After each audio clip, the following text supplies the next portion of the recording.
UGC net की dates announce हो गई है जो कि है 1 जनवरी एंड आप में से बहुत सारे लोग सोच रहे होंगे कि क्या ये पॉसिबल है कि अभी तक अगर हम सीरियस नहीं थे या हमने कुछ भी प्रिपरेशन नहीं की थी और अब हम जाके सो के उठे हैं, इससे हम जागे हैं कि हाँ ठीक है यूजीसी ने हमें जगाया है कि यार अब भाई प्रिपरेशन कर लो, एग्जाम निकाल लो।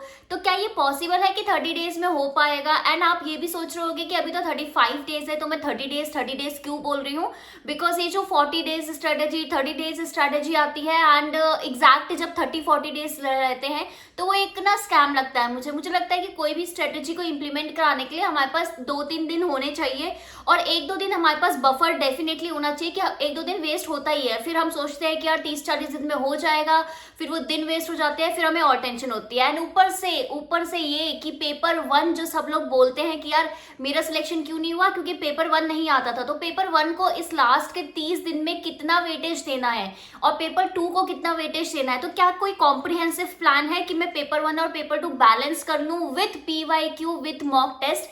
The answer is definitely yes. इस पूरे वीडियो में मैं 3 स्टेप आपको प्रोसेस बताने वाली हूँ जिसमें मैं पेपर 1 और पेपर 2 दोनों कवर करूंगी। थ्योरीज कैसे करनी है, कितना रिवाइज करना है, फैक्चुअल डेटा जो आपको बिल्कुल याद नहीं होता वो कैसे कवर करना है, लास्ट मिनट कुछ नोट्स है क्या आप बना सकते हो जिससे आपको लास्ट 1 दिन में आपकी पूरी रिवीजन हो जाए, कि ऐसा कुछ ट्रिक है? बिल्कुल है, वो भी मैं आपके साथ डिस्कस करने वाली हूँ। But first of all welcome to my channel discover study with your political science metro Preeti Bora. Yes, मैं पॉलिटिकल साइंस पेपर 2 कराती हूँ, मैं ऑलरेडी पीएचडी कर रही हूँ एंड मैं यहाँ पे हूँ आपकी हेल्प करने के लिए, आपका ये अटेम्प्ट क्लियर कराने में, बिकॉज मेरा ऑलरेडी 2 बार जीआरएफ हो चुका है। तो मैं यही चाहूंगी कि आपका भी जल्दी से जल्द, अगर आप बार बार नेट पे अटक रहे हो, बार बार आपका जीआरएफ एक क्वेश्चन से रह रहा है, तो क्या वो स्ट्रेटेजी है जिसमें आप 230 प्लस मार्क्स लेके आओ? अब मैंने ये बेंचमार्क क्यों बोला, बिकॉज यस अब जो कंपटीशन का लेवल है वो बहुत बढ़ गया है। आपसे एक्सपेक्ट किया जाता है कि 300 में से आप 230 प्लस मार्क्स लेके आओ अगर आप जनरल कैटेगरी के हो। बाकी कैटेगरीज अगर उनके थोड़े बहुत मार्क्स कम भी है बट स्टिल टारगेट तो हमें रखना पड़ता है ना। ये करे कैसे? ये इम्पॉसिबल टास्क हम 1 महीने में कर सकते हैं, बिल्कुल कर सकते हैं। तो करना क्या है? देखो, करना कुछ नहीं है। अभी आपके पास पहले तो प्रिपरेशन के लिए 3 दिन आपको लगेंगे, ठीक है। अब ये कौन सी तरीके की प्रिपरेशन है जो मैं आपको बता रही हूँ? सो बेसिकली इसमें आपको क्या करना है, पेपर 1 और पेपर 2, ठीक है, ये दोनों पेपर के मोस्ट इंपॉर्टेंट, आपको पता है 10-10 यूनिट है।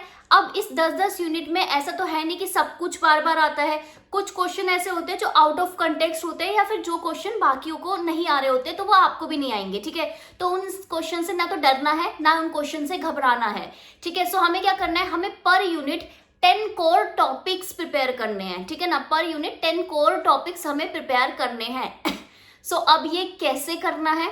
देखिए, और जो आपको ऐसा होता है ना कि बहुत लोगों ने आपको एक स्ट्रेटेजी दी होगी कि 3 दिन में यूनिट 1 कवर कर लेना, 3 दिन में यूनिट 2 कवर कर लेना, और आपको एक बहुत बड़ी प्रॉब्लम हुई होगी ये वाली स्ट्रेटेजी फॉलो करने में। वो ये कि अगर आप करने बैठे हो यूनिट 1 और 3 दिन तक अगर आप बैक टू बैक यूनिट 1 करे जा रहे हो ना, आपका दिमाग का ना मतलब लिटरली दही हो जाता है।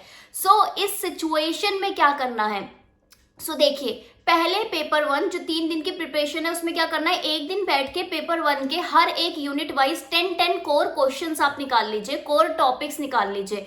और अगर आपको चाहिए कि मैं ये चीज आपके लिए करके दूं तो मुझे फटाफट से कमेंट कीजिए, मैं कल आपके लिए ये वाली वीडियो भी ले आऊंगी, ठीक है ना। वीडियो को लाइक जरूर कर लीजिए, जो भी आपकी डाउट्स है वो कमेंट में पूछिए, ठीक है। 10-10 आपने हर यूनिट पेपर 1 के सारे 10 यूनिट में से निकाल लिया आपने कोर टॉपिक। तो आपके पास कितने टॉपिक आए? आपके पास आए 100 टेंटेटिव टॉपिक्स, जिसकी प्रोबेबिलिटी बहुत ज्यादा है रिपीट होने की, बिकॉज यूजीसी नेट का जो सिलेबस है ना वो इम्पॉसिबल काइंड ऑफ सिलेबस है, वो कभी कंप्लीट नहीं होगा definitely, it's very obvious, right. अब पेपर 2 में से भी आपने ये किया, हर एक यूनिट में से, ठीक है, 10 मोस्ट प्रोबेबल टॉपिक्स निकाल लिए, ठीक है। मैं मोस्ट प्रोबेबल क्यों बोल रही हूँ, क्योंकि टॉपिक्स ज्यादा भी हो सकते हैं, बट फिलहाल स्टार्टिंग में हमें 10-10 ही निकालने हैं। तो यहां से भी आपको मिल गए 10-10 टॉपिक हर एक यूनिट में से, दैट मीन्स 100 टॉपिक्स हर आपके पेपर 2 से। अब क्या करना है आपको, पेपर 1 और पेपर 2 के कंबाइंड टॉपिक्स आपके पास हो जाते हैं 200, ठीक है। सो आप क्या करेंगे, आप अपने 30 डे की स्ट्रेटजी को डिवाइड करेंगे 20 डेज एंड 10 डेज में, ठीक है। बिकॉज 20 डेज में आपका रिवीजन, कंसेप्चुअल अंडरस्टैंडिंग और आपका फैक्चुअल जो भी लर्निंग वाला फेज है वो पूरा होगा, जिसके लिए सारी प्लेलिस्ट हमारे चैनल में भी अवेलेबल है, आप एक्सप्लोर कर सकते हैं। सो 20 डेज को अगर आप 200 से डिवाइड करेंगे तो आपके पास क्या आएगा, पर डे 10 टॉपिक्स। सो पर डे 10 कोर टॉपिक्स आपको रिवाइज करने हैं। ट्रस्ट मी, ये जो 10 कोर टॉपिक्स हैं ये क्या करना है आपको, 5 पेपर 1 के कर लो, 5 पेपर 2 के कर लो, ठीक है। और ये जो कॉम्बिनेशन है ये आप अपनी स्ट्रेंथ और वीकनेस से बनाओगे। अब इस 5 टॉपिक में भी किस तरीके का कॉम्बिनेशन बनेगा, इस 5 टॉपिक में इस तरीके का आपका कॉम्बिनेशन बनेगा कि आपको 5 आपके स्ट्रॉन्ग टॉपिक उठाने हैं और 5 आपके वीक टॉपिक उठाने हैं। ऐसा हो सकता है कि आज आपने पेपर 1 से 2 स्ट्रॉन्ग उठाए हैं, 3 वीक उठाए हैं, और पेपर 2 से 3 स्ट्रॉन्ग उठाए हैं, 2 वीक उठाए हैं, ठीक है। इस तरीके से आप रोज करके 20 डेज में 200 टॉपिक्स आप कवर करेंगे। वंस दैट इज डन, आपके जो बचे हुए 10 दिन है उस दिन आप क्या करने वाले हो, उस दिन, ये था आपका स्टेप नंबर 1 कि किस तरीके से 20 डेज में आपने पूरा सिलेबस कैसे रिवाइज किया। अब लास्ट के 10 डेज में आपको 2 चीजों पे फोकस करना है। 1 is your PYQ analysis, because वो बहुत इंपॉर्टेंट है, और PYQ आपको क्वेश्चन का ट्रेंड बताता है, क्वेश्चन का डिफिकल्टी लेवल बताता है, ये बताता है कि क्वेश्चन में आपको कहाँ कहाँ पे फंसा सकता है, और ये बताता है कि क्या क्या प्रोबेबल आपके पास चॉइसेस है, मतलब क्या क्या प्रोबेबल आपके चांसेस है कि क्या यूनिट आपके पास आ सकती है। अब क्वेश्चन ये आता है कि कितने पुराने हम पेपर लें, तो पुराने आप 5 पेपर मिनिमम आपको लेने पड़ेंगे। 5 पेपर मतलब एक साल में 2 पेपर होते हैं, 2 बार होते हैं ना, तो 2 काउंट होगा, राइट। सो आपने 5 पेपर ले लिए, उसमें से आपने क्या किया, उसमें से आपको डेली PYQ एनालिसिस करनी है, पेपर 1 और पेपर 2 की। एटलीस्ट आप देख लेना 5 पेपर का मतलब क्या होता है कि आपके पास 750 अराउंड आपके पास क्वेश्चन है। दैट मीन्स डेली आपको 75 क्वेश्चन एनालाइज करने हैं, 50 क्वेश्चन पेपर 2 के एंड 25 क्वेश्चन पेपर 1 के, ठीक है। जो लास्ट के 10 डेज है उनकी बात बता रही हूँ। एंड इसके साथ साथ आपको एक मॉक लगाना है, जो कि अब मैंने ऐप में भी दे रखा है, मेरी जो ऐप है डिस्कवर स्टडी उसमें भी अवेलेबल है। अगर आपको वहां से नहीं करना तो कहीं से भी आप एक मॉक आप कर सकते हैं। एंड मॉक पेपर यूट्यूब में फ्रीली भी अवेलेबल है, 3000 से प्लस आप मैंने MCQs में डाल रखे हैं। फैक्चुअल आपके पास क्वेश्चन है तो आप कहीं से भी कीजिए, बट आपको लास्ट के 10 दिन 10 मॉक करने हैं, डेली 75 क्वेश्चंस करने हैं आपके PYQ के। फर्स्ट 20 डेज आपको क्या करना है, आपको 200 कोर टॉपिक्स आपको रिवाइज करने हैं। अब जो मैंने स्टार्टिंग में 3 डेज का बफर आपको दिया था वो ये प्लान करने के लिए दिया था कि आप पूरा अपना टाइम टेबल बना लेंगे कि अच्छा मैं इस दिन ये वाला टॉपिक रिवाइज करने वाला हूँ, ये आप आइडेंटिफाई कर लेंगे टॉपिक। एक दिन आप पेपर 1 के टॉपिक 100 आइडेंटिफाई कीजिए, दूसरे दिन आप पेपर 2 के 100 टॉपिक आइडेंटिफाई कीजिए, तीसरे दिन आप पूरा अपना सिलेबस बनाइए कि अगले 30 दिन में मैं ये इस तरीके से करने वाला हूँ या करने वाली हूँ। 20 दिन का आप अपना सिलेबस पूरा बना लीजिए, अपना एक टाइम टेबल बना लीजिए जो हर एक स्टूडेंट का वेरी करेगा, राइट।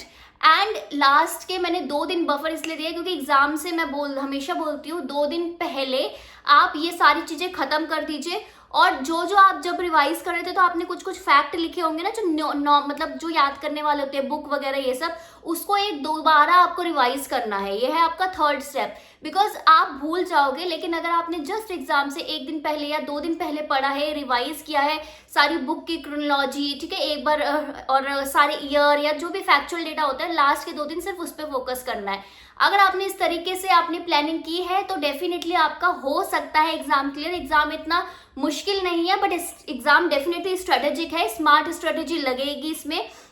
और पेपर 1 का बहुत बड़ा रोल है, प्लीज इसे इग्नोर मत कीजिएगा। बहुत सारे स्टूडेंट पेपर 1 इग्नोर कर देते हैं, उनको लगता है कि यार हाँ हो जाएगा, बट अब नहीं होगा। अगर आपको 230 प्लस मार्क्स चाहिए तो डेफिनेटली आपको पेपर 2 में 80, आपको समझो 75 to 80 अगर आप टारगेट कर रहे हो क्वेश्चन, तो पेपर 1 में आपको 30 अबव करने ही पड़ेंगे। आपको 30 to 35 क्वेश्चन डेफिनेटली करने पड़ेंगे, तब जाके आपके मार्क्स आने वाले हैं, राइट। अदरवाइज आपके मार्क्स नहीं आ सकते, बिकॉज पेपर 2 का 70, पेपर 1 का 30 makes 100 question, that means 200 marks. तो इसका मतलब 5 क्वेश्चन वहां से 5 क्वेश्चन वहां से लेंगे, मतलब पेपर 1 और पेपर 2 से लेंगे, यानी कि 75 और 35 का अगर मैं रेशियो बनाऊं तो आपके 220 मार्क्स बनते हैं, राइट। तो फिर आपने क्या करना है, फिर पेपर 2 में 80, इस तरीके से आपको करना है। तो मार्क्स जो है वो बहुत ज़्यादा कॉम्पिटिटिव हो गए हैं, परसेंटाइल बहुत कॉम्पिटिटिव हो गए हैं, बट ये आपकी बेस्ट स्ट्रेटेजी है अगर इसको आपने अच्छे से एनालाइज कर लिया तो, अच्छे से इम्प्लीमेंट कर लिया तो। बिकॉज मैंने जब फर्स्ट टाइम किया था तो मेरे 15 दिन में हो गया था सारी चीज़ें। सेकेंड टाइम जब मैंने निकाला था, बिकॉज मेरा एक्सपायर हो गया था बिकॉज ऑफ कोविड, तो मेरे को लगे थे 25 डेज, ठीक है। उसमें मैंने पूरा सिलेबस ये सब कर लिया था, एग्जैक्टली सेम स्ट्रेटेजी फॉलो की थी, और लास्ट के 4-5 दिन मैंने वो क्या बोलते हैं फैक्चुअल डेटा ही एनालाइज किया था। सो मुझे बताइए कि ये स्ट्रेटेजी आपको कैसे लगी, इसमें और भी कोई डाउट है, इसमें कुछ आप और समझना चाहते हैं वो सब मुझे कमेंट में लिख दीजिए।